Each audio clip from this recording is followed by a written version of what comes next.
તો સુરત જિલ્લાની બારડોલી પોલીસે ઓપરેશન હન્ટ હેઠળ મોટી કાર્યવાહી કરીને આંતરરાજ્ય સાયબર ફ્રોડ કરતી ગેંગનો પર્દાફાશ કર્યો છે।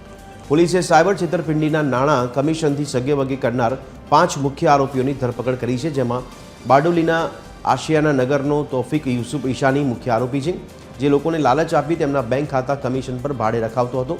આ કાર્યવાહીથી તમિલનાડુ અને ઉત્તર પ્રદેશમાં થયેલા 1 કરોડ રૂપિયાના 2 મોટા સાયબર ફ્રોડના ગુના ઉકેલાયા છે। ખાનગી બેંકના એક એકાઉન્ટની તપાસથી આખું નેટવર્ક બહાર આવ્યું હતું।